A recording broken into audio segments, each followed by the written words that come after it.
Hey everybody, how's it going? We are here with a timeless reading. Welcome.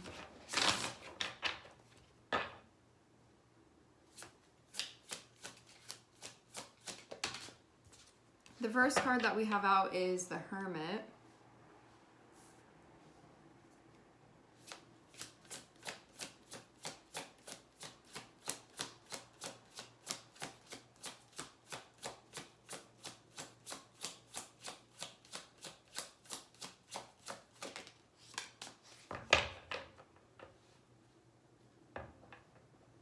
Hermit is going to be about taking the time to look things over, to connect with yourself, to think about things.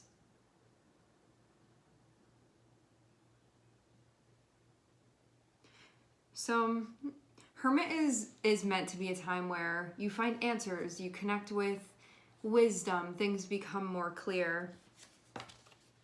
So that's what the Hermit mode is generally meant for.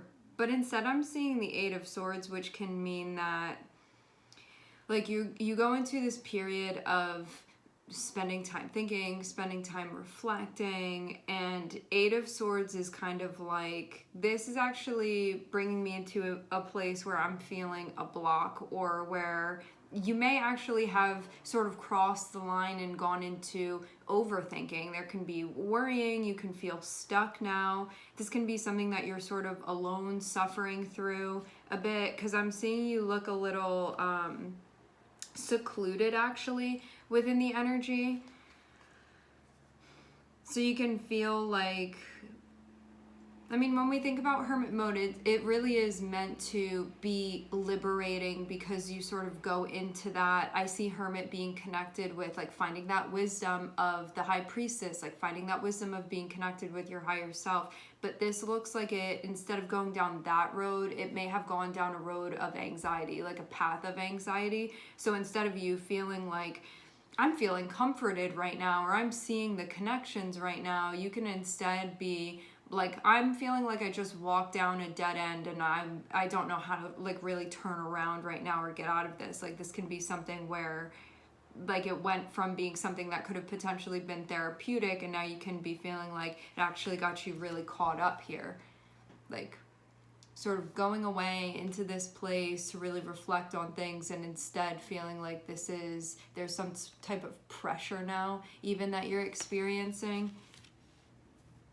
This feels like it has to do with what's happening next, especially.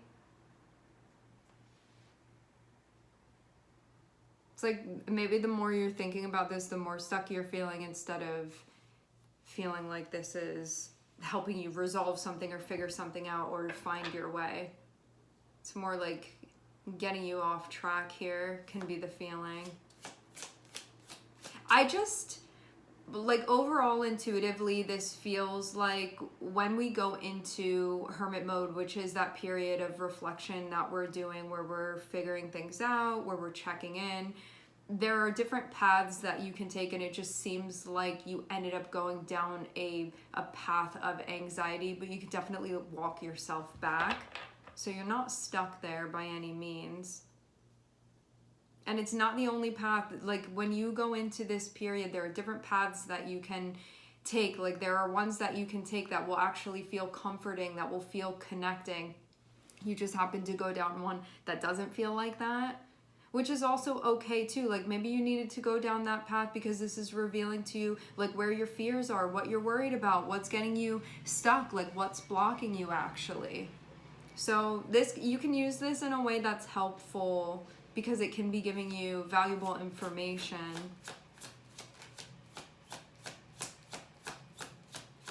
Like, really informing you about stuff going on psychologically for you. Where your defenses are. Where your heart is closed also. Like, where you feel like instead of being open, you're actually armoring.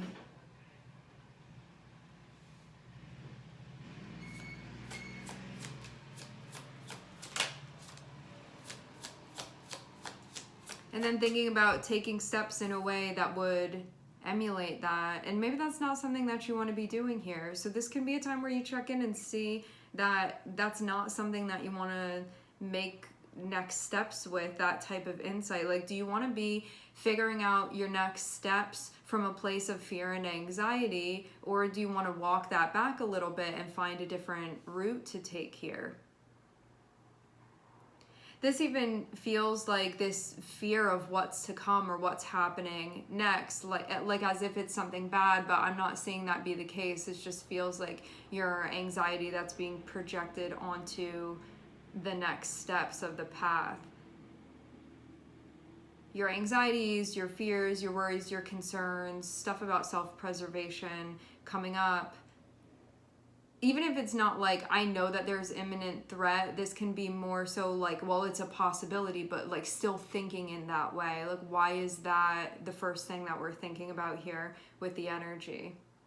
So this can also be a time where maybe you're spending time reflecting on that. Like, why is that my go-to? Why is that defensiveness my go-to? Why is that sense of internal turmoil and conflict just what pops up for me naturally, and how can I work that out? Because it's not meant to just stay like this. This is something that can really be addressed and can be worked out when you're considering the next moves that you're going to be making. And it can come from a place of maybe like enjoyment rather than fear. This can be something where you do making the next steps from a place where, from an open heart space rather than an armored heart space. I feel like it kind of comes down to that. Like, you can take next steps being like, where's the potential threat? Or you could take the next steps maybe in a different frame of mind. Because this all looks like it comes back to Eight of Swords, which is the stuff that has you feeling stuck, worried, anxious, like unsure of the next ways to sort of move through things, or like what the possibility is that could be happening. Let's actually clarify. I'm going to use this deck. We'll clarify Eight of Swords and see why this is happening, what's going on with it.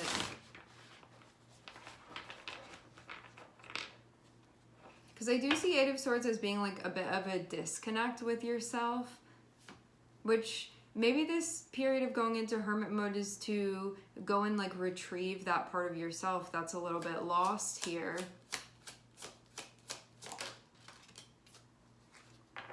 Something going on with your Mercury energy. For some of you, this can be a transit that you're going through. Just to like maybe give it some type of meaning of what could be influencing this, essentially, because that's what happens with the planetary shifting. It's like a magnetic influence that we experience, an electric influence that we experience. So Magician is coming out and it's clarifying Eight of Swords. Magician is about what you're thinking, where your mind is, what your intention is as well, and also about intention as far as like what's unfolding, what you want to be happening. Maybe there's something here that you want to do that you can be feeling stuck with. Maybe there's something that you want to manifest that you're feeling stuck with, and then be sort of internalizing something about that. I'd say that this is feeling blocked off actually from your creative energy. As creative energy is, expression is the thrust of everything, this can be something that you're feeling like actually blocked from with this Eight of Swords. Because the Magician is a part of you where there's a sense of empowerment, where you feel like you're thinking clearly, you're speaking clearly, your actions align with your words, that you are sort of aware of what your intention is, and then your behavior is going to align with that. There can be something going on where there's some type of block with this. Like, you can feel disconnected from your Mercury energy right now. This can be a square that you're experiencing. A square within the energy, how that translates energetically. So a square is an angle in astrology, but what that translates to energetically is a conflict that's being worked out. And we do have the Five of Swords here, which I see as being connected with squares in astrology. And so this is a conflict, a mental conflict that is being worked out about the next steps, about your plan, about what is happening, where you're going. And this looks like a part of you that maybe a defense mechanism comes up because maybe there's stuff that you actually want to do. And there's a part of you that's like, if I just play it safe or assume that this isn't going to work, or that something else is going to threaten this, and then maybe it won't happen, it puts my mind a little bit at ease, even though it doesn't put your soul at ease, but it can put your ego at ease a bit, because you're thinking, if you go into something and you're like, this is my plan, this is what I'm going to try to do, I'm going to see it through, there's vulnerability within this. This can be an issue that you're experiencing with your own vulnerability without realizing, because this can be very unconscious the way that this happens. Having this Eight of Swords here can be, I'm feeling disconnected from my creative energy that's able to manifest, that's able to get connected with an idea or a vision that I have and then follow those steps. And it can be that maybe you even know what's behind this. Maybe you know like what you want to do and what you're visualizing, and the part of you that's maybe not totally believing in yourself can be sort of disconnecting you a bit here. Because Five of Swords is a part of you that there is a, when we perceive there being a threat, it gives us basically the green light to not have to be vulnerable. And then make a plan or make a choice that's from a place of self-preservation and protection for the ego. But then we're not doing this thing that we want to do. It's like there's this unmanifested intention within you that's trying to come out, but the part of you that's blocking it and saying it's not safe to do that, it feels like getting to the bottom of why you're telling yourself that story here. Because that's what's blocking you. That's where this is coming from.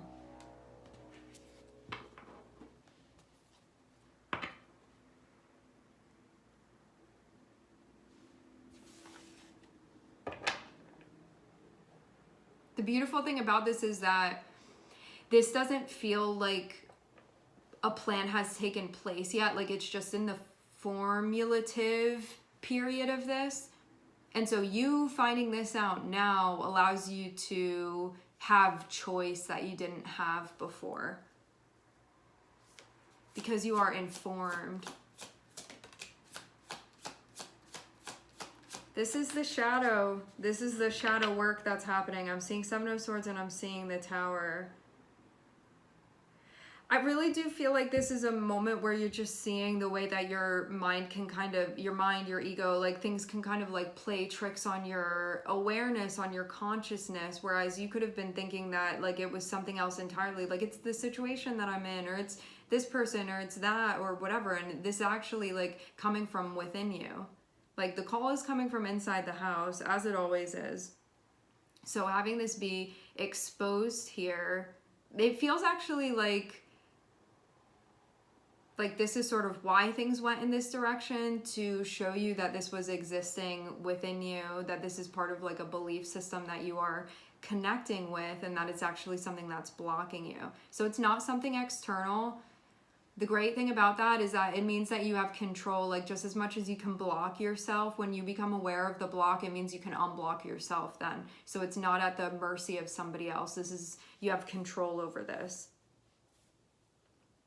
This can be a very eye-opening moment as well with the Seven of Swords and the Tower. Like you can be seeing surprisingly where you had been blocking yourself.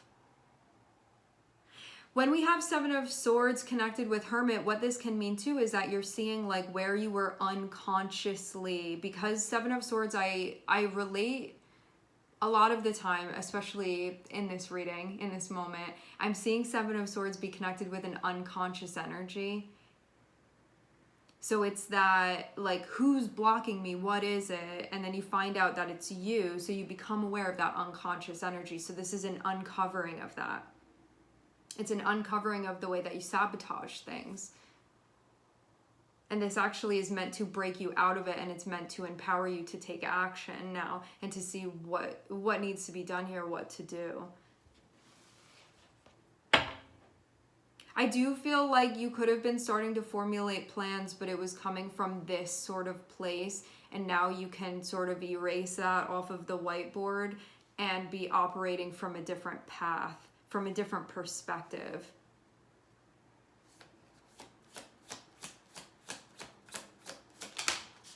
So basically what's happening here, beautiful. Basically what's happening is that the shadow was creating some type of narrative for you and was like, we should do this, we should do that, or like, you can't do that thing that you really want to do over there. Like, we have to be making some type of, again, like defensive move, something like that. Having the Tower actually feels like this decomposing. So it's breaking down what was once a structure of the shadow. The Tower feels like a moment where it's actually breaking down the structure of that, so it goes back into like those raw pieces that then you can build what you want. Because this feels like something that was building, that was connected with a mindset. This feels like that thing, the structure being broken down. I'm seeing Mars and I'm seeing Cancer here, and I'm also seeing, I'm hearing Aquarius, I'm hearing Gemini, I'm seeing Virgo.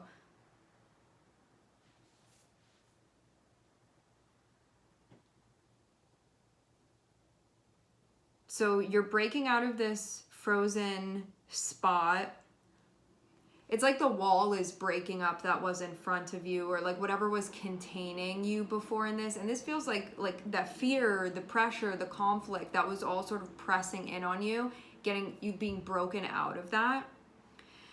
Five of Swords in the Chariot is you working with this part of yourself, which is really a multi-dimensional approach that you take to work with this part of yourself to get you to really move forward in the way that you want to. And it also feels like with this Two of Wands, it's connected with Ace of Pentacles, which means that there is a new chapter that's materializing, and you figuring out what you're prioritizing. Are you prioritizing your shadow? Or are you prioritizing your fear? Or are you prioritizing your empowerment, your creativity, your what it takes when your vulnerability is allowed to express itself, or you just allow yourself to be vulnerable in the first place?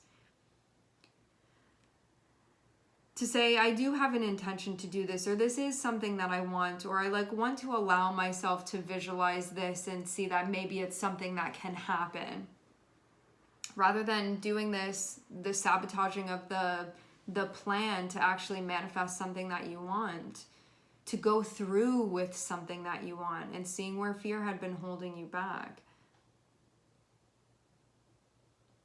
I feel too like this also brings to light having Virgo here and then having Cancer here, and both of these energies be connected with Mars, because I almost see Virgo as kind of being more so connected with Mercury, because Virgo is ruled by Mercury. And then having Mars here next to Cancer, Mars is a planet of action and of change and decision, where we're doing things and doing things quickly. Like when we're ready to do it, it's just implementing it immediately. But when we have Cancer there, it can be like all of the fluctuating emotions that are coming up, and all of the subconscious stuff, because Cancer is connected with the moon is connected with our past, our unconscious stuff. And so what you can be seeing is how unconscious stuff that now is conscious, that now has come to light, was potentially moving the chess pieces around sort of unknowingly. Like you're experiencing it as a block until you sort of walk it back and undress this and see that this is just coming from a shadow place within you. And when I say shadow, I mean unconscious. So this is about bringing light to that, so it liberates your Mars energy to be able to take action, because the Mars within you is the part of you that carries out the plan when you create it. Your Mercury will say, this is the plan. I'm organizing all of this. I'm telling you, you take this step, that step, the next one. And Mars is a part of you that carries that out. And so this feels like working with the emotional, psychological, spiritual moon, Cancer stuff, working through this. Especially because when we think about Cancer, it is an energy that is connected with self-preservation. I think of the axis of Cancer and Capricorn as being like the the mother and father archetype, that like if you're out in the woods, like who would be taking care of you like as a baby. And so the Cancer is like that mother within you. Cancer is the mother archetype within you. That is like, is this safe? Like we have to make sure that we're like checking in with our intuition and our instinct and making sure. And so you could have been getting these signals like when it's really coming from your unconscious energy of your ego that's being emulated here, and it's not coming from your higher self. Then the confusion of maybe I shouldn't take these next steps, or maybe I should shut this down, or like not do that, and realizing what was motivating that, where it was coming from. And now this allows you to have a clean break, and now this feels like you have accomplished what you needed to accomplish. This feels like you checked in. This is your energetic check-in in hermit mode. You have now figured things out. You are aware of what's going on, and now you're able to take action. And I'm seeing this be a very beautiful new chapter that you are beginning. And coming into it, it feels like with a plan that feels more solid, that's not fear-based, and going from there now. And this feels like something that's been maybe a bit mentally treacherous to move through. You're now completed with the process, okay? All right, my friends, we're going to leave the reading here. I would like to thank everyone for connecting. Thank you for tuning in. I'm seeing it looks like the colors of a hummingbird, or like a green bird with maybe some pink on it. I want to thank everybody for connecting. Thank you for tuning in. I hope to catch you guys next time. Sending everybody love.